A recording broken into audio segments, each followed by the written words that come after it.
I want to thank Anna for this very personal invitation. And I had to drag my wife along. She does not like listening to long speeches. But as you know, I make very brief speeches.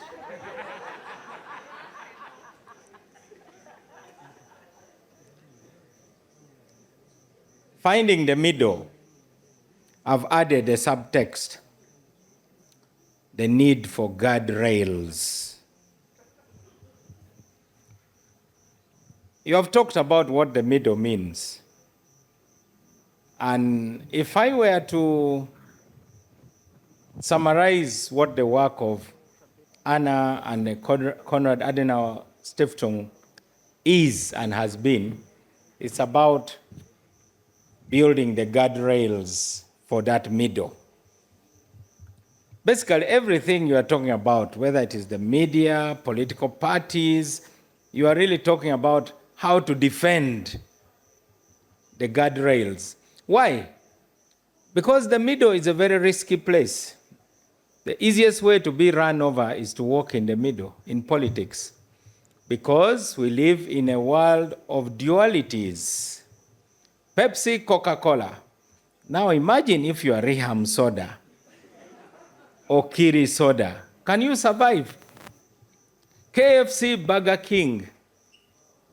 If you have another fast food in America, MTN, Airtel. Tell me about the others. Leica Mobile. NRM, Noop. It's a struggle. In those days, the party I lead, DP, UPC, if you are UPM of Yoweri Museveni, you are not going to get traction. So for every God, there is only one devil. So basically we are talking about sanitizing compromise. Why is compromise a dirty word in our country? From the conversations I've had, we want to say it's not bad to compromise.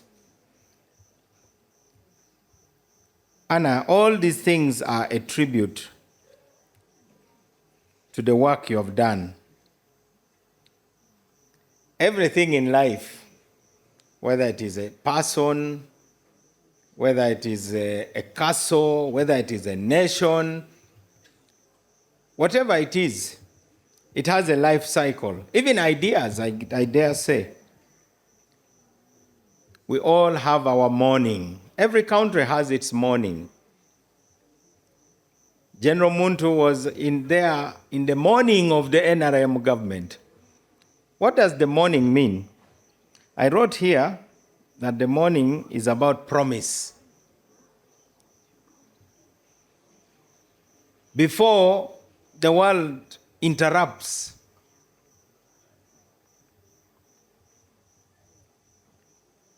so you have the promise of new beginnings. A child is born and people gather and say, you will be a president one day. You'll be an engineer. You'll be a doctor. Lo and behold, instead of going to University of Oxford or Makerere, you go to the University of Hard Knocks. And you don't do any medicine.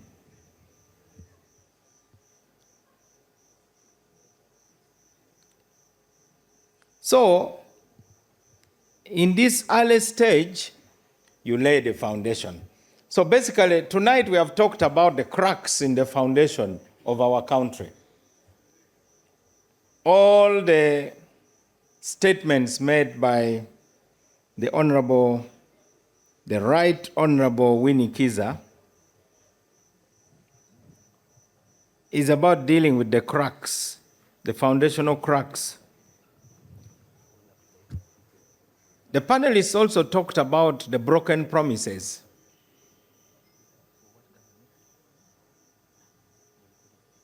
Particularly the promise of unity, and that's why we need the middle. So we all have our mornings.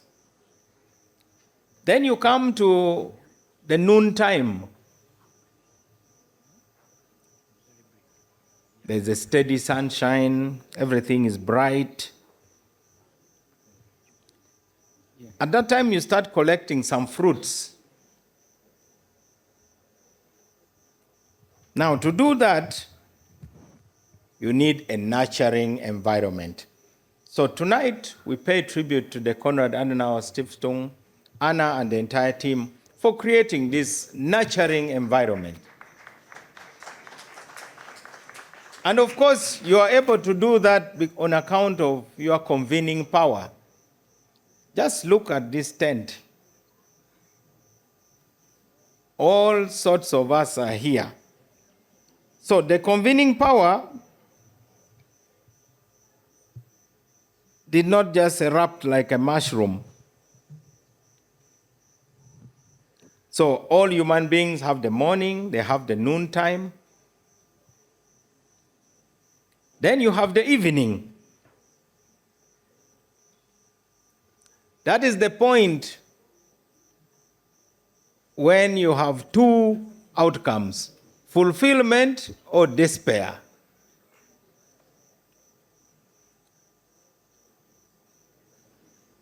Of course, Anna is leaving Uganda. That is a professional calendar.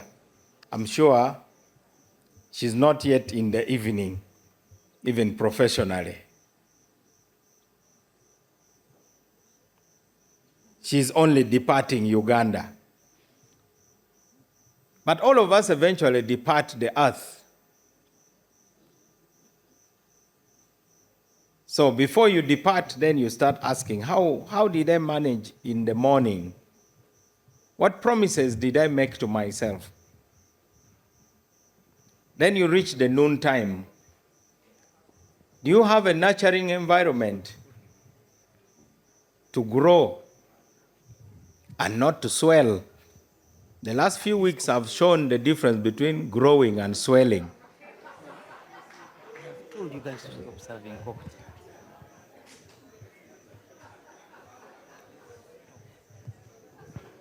So if you have an office, you better grow.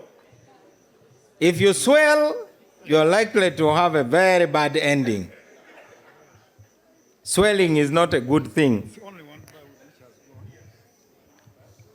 Okay, what do I mean by fulfillment? Fulfillment is not about how many land titles are in your drawer, how full your parking lot is. I think fulfillment is to answer one question. Was I brave? Was I strong? Was I true?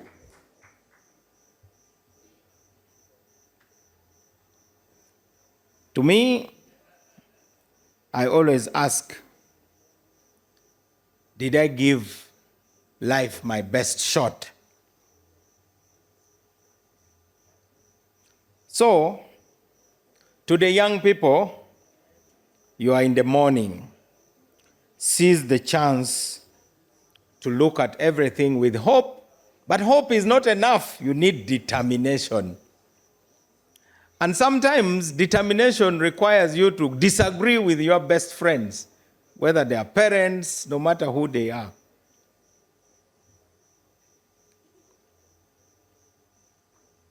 So, Anna, as you go to your next duty station, I'm proud that I've been associated with the Konrad Adenauer Stiftung. I first went to Bonn in 1961, 6 years before I was born. I didn't go there in person. I went through the former president, Benedicto Kiwanuka. He was the third president of the Democratic Party. And he traveled to Germany. At that time, West Germany and built a very strong bridge between the Democratic Party and the Christian Democratic Union. Of course, nowadays, political parties erupt like mushrooms. But those days, it was about two things. What we call cosmoconception, in other words, how you view the world, and then self-conception, how you view yourself. At that time, Uganda was aspiring to be independent. We wanted Africans to take charge of our country. And the Democratic Party, which now is categorized as a center-right political party, is a party which believes in freeing the energies of individuals. And our differences with the Uganda People's Congress were quite clear. They wanted to nationalize everything. They believed that the government should determine your life. We believed that there should be as little government as possible in your life.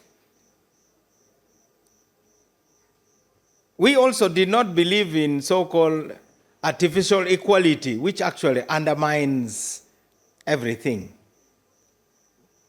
We believe in awakening people. And controversially, which is also part of the Christian thinking, there is the divide between those who are known as the worthy poor and the unworthy poor. Now, the worthy poor are the people who may not have much, but they are striving. The unworthy poor are those who wake up at midday after a night of watching football, and they say the government is doing nothing to better our conditions. Now, these are things that our young people need to understand. What is, as a human being, you must look at yourself like a country. What's your foreign policy? How you relate with others? And what's your domestic policy? How you handle yourself? How do you take care of your body? How do you take care of your mind? Robert Kabushenga has been talking about reading. Not passive reading, but reading in order to really chew and digest what you are reading. Because the mind is like a garden. If you don't plant good seeds through good knowledge, especially through books, weeds will grow. Weeds don't need an invitation to grow. They will occupy your mind immediately. Of course, you make friends. That's part of the nurturing environment and your spiritual alignment. Many of us believe that there's a being out there. If ever all the alumni of Konrad Adenauer Stiftung were to be invited, this tent would be too small. And they are from all sorts of backgrounds. There was a time we in DP were beginning to feel jealous that Konrad Adenauer Stiftung was associated with too many other groups. We sort of felt like, stick with the DP only. But then we realized that if we share certain ideas, then why not? That's how General Mugisha Muntu and myself ended up visiting Berlin together with the leader of opposition, who gave me a lift even in her own car up to the airport.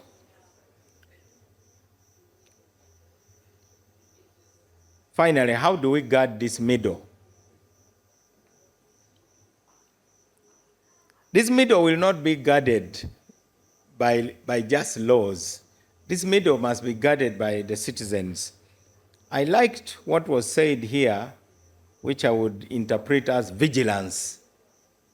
The need for civic vigilance. And to the civil society, this is the greatest opportunity you have. Whatever is happening is actually an opportunity. It tests you. I come from northern Uganda. We had war for 20 years. Others fought in those wars.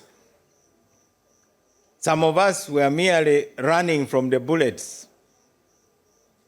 You get hit with a rocket-propelled grenade, bullets are flying all over, but you don't abandon what you believe in. You don't abandon your home. So, the remarkable journey of the Konrad Adenauer Stiftung has now been indelibly marked with a chapter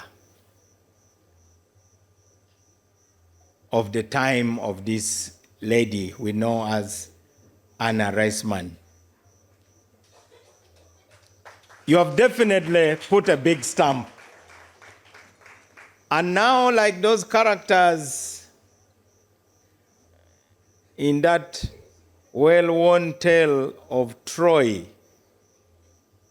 even the spectators who watched the battle between Hector and Achilles had at least one thing to say, that when this story is told, let it be said that I lived in the times of Hector and Achilles.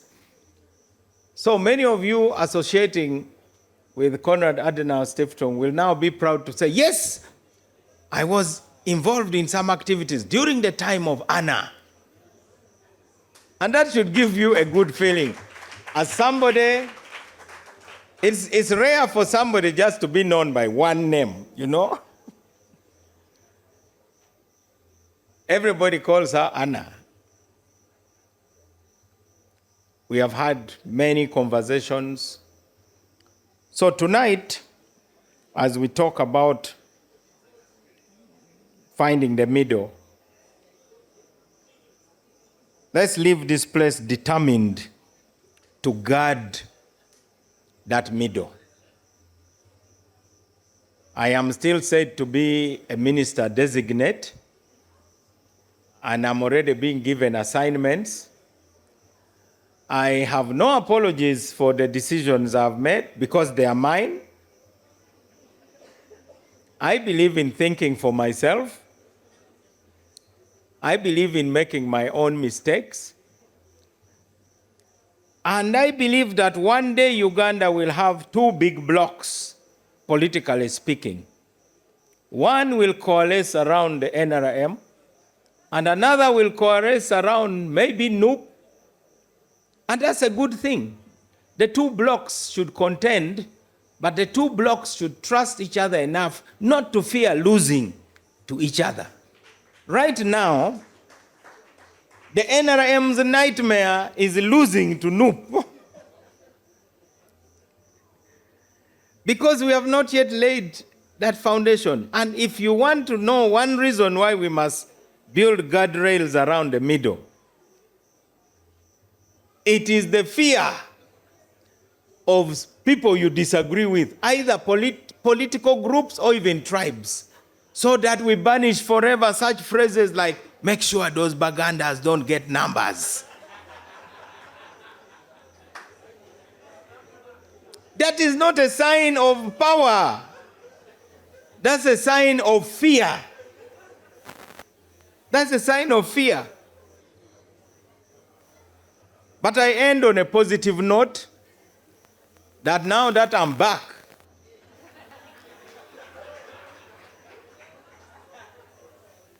I still want to declare that I'm committed to ensuring that Ugandans for the first time see change without bloodshed. Even if it is within the same political party, one president departing and another one being sworn in, not with swords drawn. I still want to work for a constitution whose cracks are fixed, restoring those broken parts, vital organs of the constitution like constitutional term limits for the president. Those are vital organs. I still want to work for national dialogue and reconciliation. There is no part of Uganda which is not hurting, but we can rebuild. Anna is from Europe. The most blood-soaked continent on earth is Europe. Just in case you Africans like me want to feel guilty about the bloodshed on the African continent, Congo, that's nothing. Go back to your European history. If it was in terms of liters, I think the blood shed in Europe can fill an ocean. So how have they managed to get their act together? By realizing the futility of extremism. By presenting the idea of freedom. When some of you look at Ukraine, you are thinking of other things. But the truth is, the thing that Russia fears most is the idea of freedom. As far as I'm concerned, they are not afraid of whether guns, the jet fighters being sent by NATO and so on. It is the very idea that we will decide for ourselves. You are not going to decide from Moscow. That is not a good idea if you are in the Kremlin and you are dreaming of Tsar Nicholas days and so on, the empire. So I thank you again for this wonderful opportunity to say farewell to you, both personally and in the name of the party I lead. I have heard rumors that you are going to be based in a place which you can reach before I reach Gulu by car. Because somebody flying to Addis will arrive in Addis before I have arrived in Gulu by car. So that's not bad. We promise to visit you and encourage you. That's also a tough neighborhood you are going to. You have been a witness to a rich part of Ugandan history, and many of the shapers of that history are here. From people like General Muntu, who walks with bullets in his body, to the journalists who carry the scars,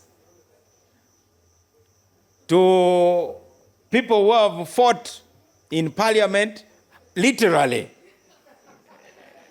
Parliament is for debating, but it became for fighting. To the diplomats who have been nudging us not to offend everything we claim to believe in, like the UN Charter. To people in business, this gathering, therefore, is the best way to say farewell to you. We pray that your successor remains a glue that will keep this compound cheered up and, above all, committed to the idea of freedom and responsibility. Those are the two. Freedom is not enough. May God bless you. Thank you so much.